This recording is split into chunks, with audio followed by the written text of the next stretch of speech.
Student, आपका स्वागत है नई शिक्षा नीति के सेमेस्टर फिफ्थ।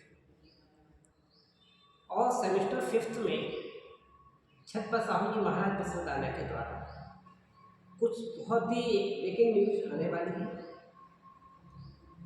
हमारे कुलपति जी जो हैं इस विश्वविद्यालय के, उनके द्वारा विश्वविद्यालय से संबंधित सभी प्राचार्यों के साथ एक मीटिंग की गई थी। प्रोफेसर विनय पाठक सर हैं, इनके द्वारा एक सभी प्रोफेसर्स के साथ क्या कहते हैं कुलपति जी ने जो प्राचार्य होते हैं उनके साथ एक मीटिंग हुई। उसमें एक प्रस्ताव पारित हुआ है कि जो आपके सेमेस्टर में परीक्षा होती है तो वो परीक्षा जो है आपकी हर सेमेस्टर में ना हो करके साल में एक बार करते थे, क्योंकि ये लिखित भी होती है ऑब्जेक्टिव भी होती है। तो जहाँ लिखित और ऑब्जेक्टिव दोनों तरीके के पेपर हैं तो परीक्षा आपकी एक बार कराई जा सकती है, क्योंकि परीक्षा का शेड्यूल करीब एक एक डेढ़ महीने खिंच जाता है तो पढ़ाई बाधित होती है। तो इस पर कार्य समिति की बैठक में मोहर लग गई प्राचार्यों की, और ये जो है खुशखबरी आप लोगों को मैं बता रहा हूँ, और ये गुड न्यूज़ है NEP 2020 के स्टूडेंट्स के लिए। तो इससे उनको ज़्यादा समय मिल सकेगा स्टडी करने का, और कॉलेजों को भी कम समय वेस्ट करना पड़ेगा। तो अब ये पूरी की पूरी रिपोर्टिंग उनके अध्यक्षता में हमारे जो राज्यपाल हैं श्रीमती आनंदीबेन पटेल जी, उनके द्वारा क्या किया जा रहा है कि उस पर वो स्वीकृति दे देंगे, और जैसे ही वो स्वीकृति दे देंगे तो ये चीज़ आप पर लागू हो जाएगी। तो पूरी की पूरी संभावनाएं हैं, क्योंकि एक प्रोसेस हो चुका है। तो अगर ऐसा होता है तो आपको क्या लगता है, क्या ये सही रहेगा? कैसा लगता है आपको, ये बताएंगे आप हमको बेटा।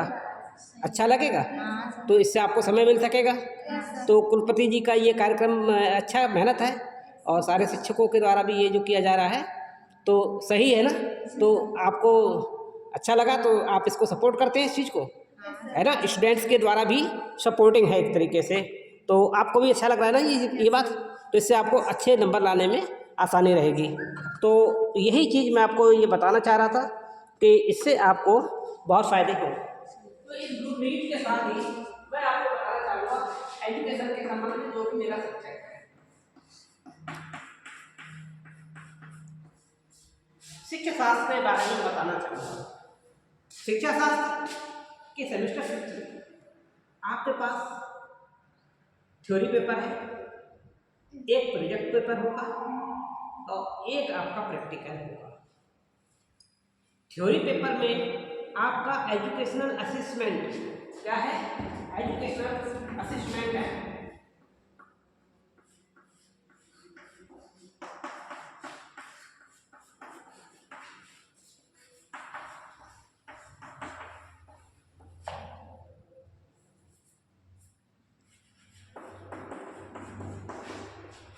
असेसमेंट है।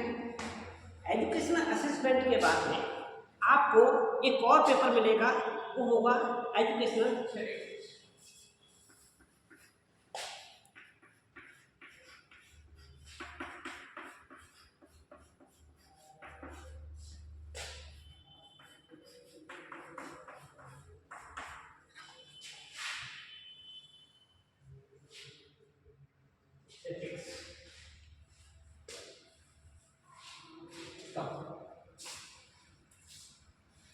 तो स्टैटिस्टिक्स के बारे में मैं बताऊंगा।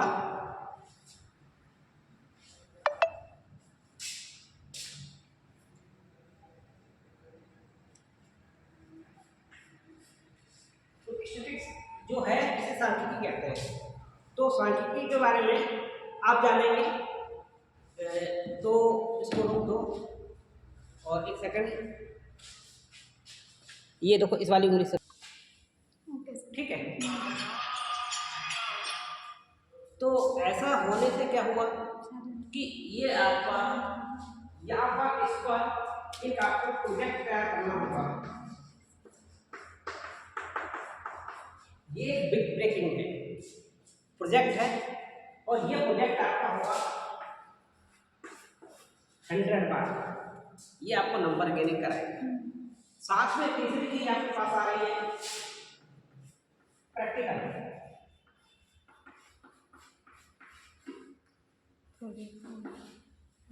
ये भी आपका 100 मार्क्स का है और 100 मार्क्स की आपकी थ्योरी है।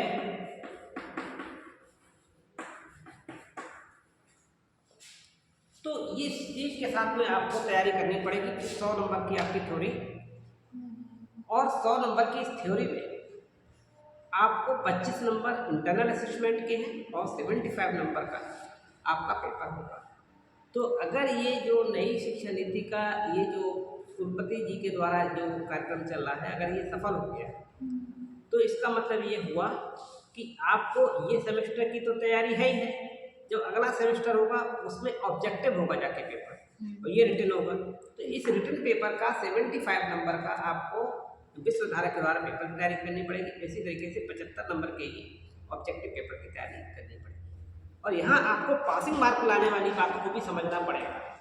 पासिंग मार्क के लिए ये जो पार्ट है 25 और 75 यहाँ से आपको 5 नंबर लाने हैं और यहाँ से 25 आना है। Okay yes sir. और यहाँ पर कम से कम 40 और यहाँ भी 40, इससे कम आपको नहीं लाना चाहिए। तो अगर आप इस तरीके से कोशिश करते हैं तो आप पहला टारगेट ये करेंगे आप फेल ना हो, आप कोई बैक ना आए। दूसरा टारगेट आपका होता है कि मैं बहुत अच्छे नंबरों से पास हूँ।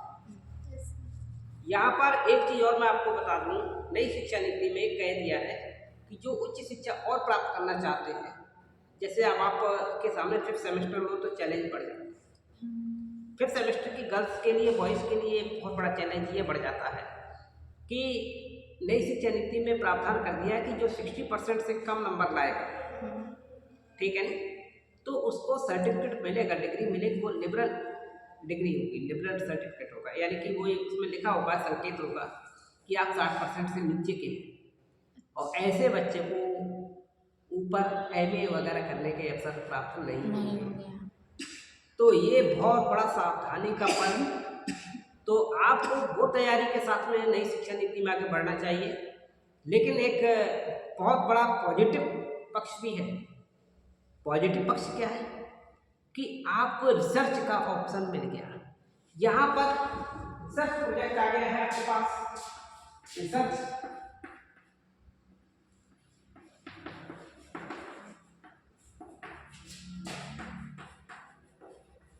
तो प्रोजेक्ट है वो एक तरीके से रिसर्च पे है, एक रिसर्च परियोजना है आपके पास, एक शोध परियोजना है।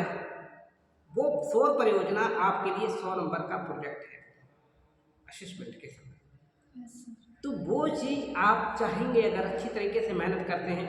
यहाँ पर एक विश्वविद्यालय का आपको प्रशासनिक तौर पर दौरा करना है, उस बिल्डिंग का इंफ्रास्ट्रक्चर से लेकर के वहाँ कैसे कर्मचारी कार्य करते हैं, कैसे ऑफिसर्स, कैसे पूरे सिस्टम का एक आपको प्रोजेक्ट रेडी करना है। एक शोध परियोजना मिली। क्या आपको इस नई शिक्षा नीति से पहले ऐसा चांस मिलते थे? अगर कोई PhD MSc करता था, MA करता था, तब आगे चांस मिलता। यहाँ आप 5th सेमेस्टर में आ गए और आपको बहुत बड़ा बिग चांस मिला, आपको एक शोध परियोजना करने का, एक रिसर्च प्रोजेक्ट आपको मिल गया। रिसर्च प्रोजेक्ट कितनी जल्दी मिल गया? 5th सेमेस्टर में आते, जिसके कभी दर्शन नहीं किए थे। तो एक तरीके से आप अनुसंधान करने के प्रति सचेष्ट हो जाएं, तैयार हो जाएं। पढ़ो और पढ़ने के लिए आप प्रेरित होइए और साथ में आपके शिक्षक हैं उनका साथ पकड़ने की कोशिश कीजिए, उनसे भागो ना। गुरुओं को पकड़ो, उनके पास जाओ, घर पर कोई ना बैठो। अरे मैं तो अपने सर के पास जा रही हूँ, उनसे पूछूंगी मुझे ये चीज़ समझनी है, मुझे सर ये चीज़ और बता दो। तो जितना अपने गुरुओं के पास आओगे और घर पे कम जाओगे, मतलब ये नहीं कि रोज़ के रोज़ बोले कौन जाए कॉलेज, ऐसा नहीं होना चाहिए। कोशिश ये करो, क्योंकि अब 5th सेमेस्टर के स्टूडेंट्स के लिए बहुत बड़ा चैलेंज है। तो उनको कोशिश ये करनी चाहिए, हम तो रोज़ रोज़ जाएंगे कॉलेज और अपने गुरुओं से संपर्क करेंगे और हम नई नई चीज़ें सीखेंगे, क्योंकि अब हमारे ऊपर फाइनल होने जा रहा है तो हमको कहीं नौकरी के लिए तैयार होना है। तो ये जो है आपके पास इसी टारगेट के साथ में ये पूरा सिस्टम आपके सामने रख दिया गया है। तो इससे क्या होगा, आप पहले से प्रिपेयर हो जाएंगे और इस ब्रेकिंग न्यूज के साथ में कि जो गुड न्यूज आई है आपके सामने, केवल कुलपति जी के जो राज्यपाल महोदय हैं उनके द्वारा सिग्नेचर होते ही आपको यही प्रोसीजर कुल साल की परीक्षा वाला आपके ऊपर लागू हो जाएगा। तो ये चीज़ आप करने को रेडी हैं? यस। ठीक है, तो ये समझ में आ रहा है जो मैंने बात बताई? Yes, कोई समस्या तो नहीं? नहीं। तो ओके।